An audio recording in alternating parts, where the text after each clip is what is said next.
इसका कर्जा कौन देगा, ये कहानी आपका दिल छू लेगी। बहुत पुराने समय की बात है।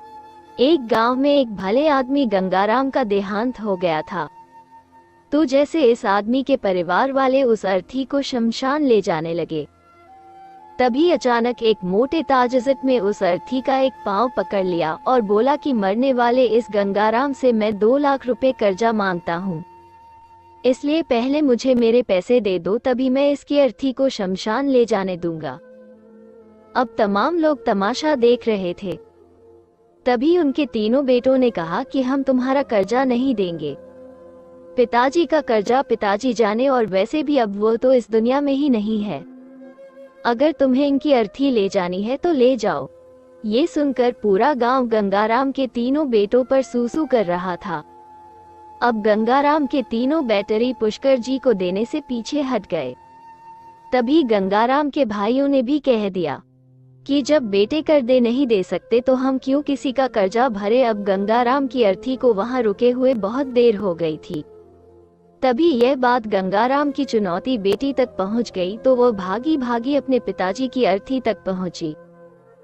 तभी उसने देखा कि उसके पिता की अर्थी का एक फॉर्म किसी बड़े सेठ ने पकड़ रखा था। ये देखते ही उसने आंखों में आंसू लिए। अपना सारा जीवन और जितने भी पैसे उसके पास थे वो उसे दे दिए, और फिर उस सेठ के आगे हाथ जोड़ते हुए ये कहा कि सेठ, अगर ये सब जेवर बेचकर भी आपका कर्जा पूरा ना हो पाए तो मैं आपका सारा कर्जा चुका हूँ कि मगर इस समय मेरे पिताजी की अंतिम यात्रा को मत रोको। तभी उस शेर ने गंगाराम की अर्थी का पांव किसी और को पकड़ाकर उसकी बेटी के पास आकर बोला कि मुझे माफ कर दो बेटी, दरअसल बात यह है कि मुझे गंगाराम से 2 लाख लेने नहीं बल्कि देने हैं। गंगाराम ने 3 साल पहले मेरी कुछ मजबूरी पड़ने पर अपनी एक जमीन बेचकर मुझे ये 2 लाख रुपए दिए थे, और वह तो इतना भला आदमी था कि मुझसे 1 रुपया भी ब्याज नहीं लिया। और आज जब मैं गंगाराम के रुपए लौटाने आया तो मुझे खबर मिली कि उनका तो देहांत हो गया। इसलिए मैं बड़ी सोच में पड़ गया था कि अभी रुपए मैं किसको दूं। इसलिए मैंने ये खेल खेला था कि गंगाराम जी के ये 2 लाख रुपए घर के एक ऐसे सदस्य के पास जाए जो वाकई में उनको प्यार और उनकी इज्जत करता हूँ। और बेटी, आज तुमने ये साबित कर दिया कि अपने माँ बाप को एक बेटे से बहुत ज्यादा एक बेटी प्यार करती है। इसलिए ये 2 लाख रुपए मैं तुम्हें सोचता हूँ।